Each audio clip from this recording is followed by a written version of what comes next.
नाज़रीन आप देख सकते हैं जैसे कि 101 और 93 की जो प्रोग्राम्स एफएम के हवाले से देखे जा सकते हैं। जो प्रोग्राम चलाने का जो तरीक़ाकार है, जो नशर किए जाते हैं, एक एक पल की रिपोर्ट, एक एक प्रोग्राम को जो जैसे राय देना, जैसे समझाना कि आज ये काम है कल ये, जैसे मिसाल के तौर पर जब मैरिज हॉल पे चलें, जो बैकअप जो क्लियर करने वाली जो चीज़ होती है, इसी तरह आगे जो निज़ाम चलाना होता है, जो बैकअप ना क्लियर तो निज़ाम नहीं चलता।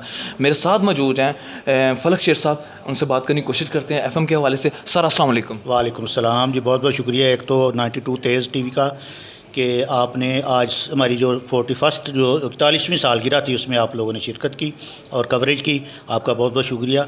तो जहाँ तक हमारा यहाँ फैसलाबाद का ताल्लुक़ है, यहाँ पे 3 चैनल काम कर रहे हैं हमारे। 93 है, FM 101 है और 93.4 सौतुल कुरान है। तो वर्किंग की जो है ना वो थोड़ा सा एक स्टाइल डिफरेंस है। इसमें 93 में होते हैं सिटी सर्विस के प्रोग्राम। इसमें हम लोगों के सोशल इश्यूज़ होते हैं, जो हमारा कल्चरल जो हमारी बैकग्राउंड है उसको हम हाईलाइट करते हैं, एजुकेट करते हैं, हम एंटरटेन करते हैं और लोगों को इन्फॉर्म करते हैं डे टू डे जो इश्यूज़ हैं उस हवाले से।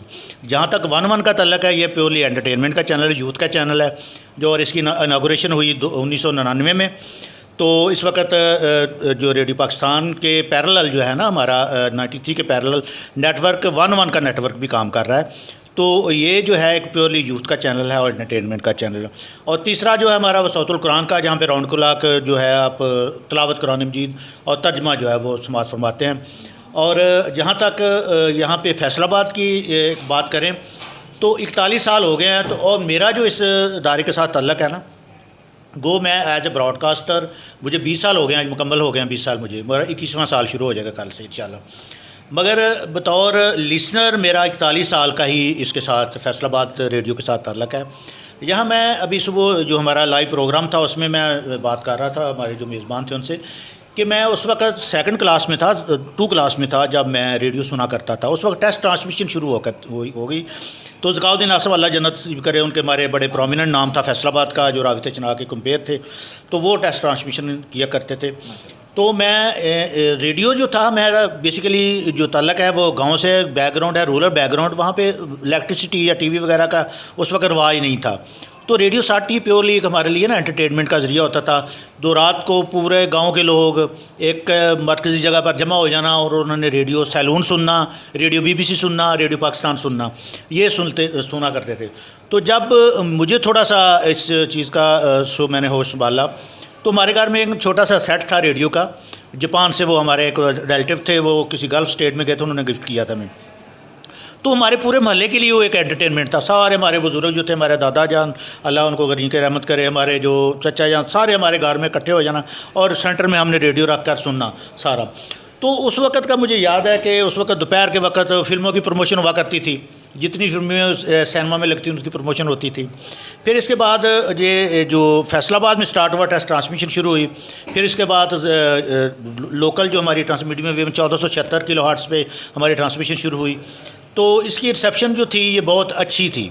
और ये जो फैसलाबाद का सांदल धरती का एरिया था ना, तो उसमें ये था कि हमारे लिए ना ये एक नेमत से काम नहीं था, क्योंकि इर्द गिर्द के इलाकों में रेडियो स्टेशन थे। ये एरिया जो था वो महरूम था। तो जनरल मुजीबुर रहमान जो थे सेक्रेटरी इंफॉर्मेशन उस वक़्त के, उन्होंने 1982 में यहाँ पे एक इनिशिएट किया कि रेडियो पाकिस्तान का यहाँ पे उन्होंने इजरा किया। और रेडियो फैसलाबाद जो था ये एक फैसलाबाद की जो बड़ी जो क्या कहते हैं ना बड़ी इम्पॉर्टेंट जगह थी, डी ग्राउंड पे यहाँ पे इसका आगाज़ हुआ। बिनाद जो उसकी जी। अच्छा, उसके बाद ये मीडियम वेव की ट्रांसमिशन जो थी ना, ये थोड़े से वक्त के लिए 1 बजे ख़त्म हो जाती थी। तो ये भी मुझे याद है जब मैंने मैट्रिक के 91 में पेपर्स दिए, तो उस वक़्त का जो था ना 1 बजे ख़त्म हो जाया करता था ये जो है ना हमारा सिलसिला। तो उसके बाद 24 आवर्स के लिए ट्रांसमिशन शुरू हो गई हमारी। फिर अब राउंड क्लॉक हो गई है। अब तो एक नया ट्रेंड आ गया वीडियो पॉडकास्ट का, जो हमारा फेसबुक पे लाइव सोशल मीडिया का जो लेटेस्ट ट्रेंड चल रहे हैं वो भी चल रहे हैं। तो अल्हम्दुलिल्लाह ये फैसलाबाद जो है, ये मैं कह रहा हूँ इसको एक शर्फ हासिल है।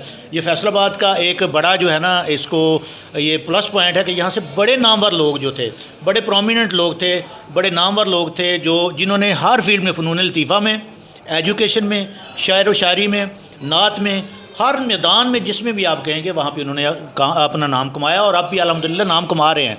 तो मैं समझता हूँ कि ये बड़ी फ़र्टाइल एरिया है आर्ट के लिए, कल्चर के लिए और फ़नून लतीफ़ा के लिए।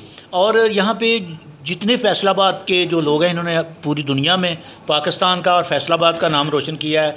आप नुसरत फ़तेह अली खां को देख लें, आप राहत फ़तेह अली खां देख लें, अब हमारे डॉक्टर रियाज मजीद साहब हैं, बड़े प्रोमिनेंट नाम।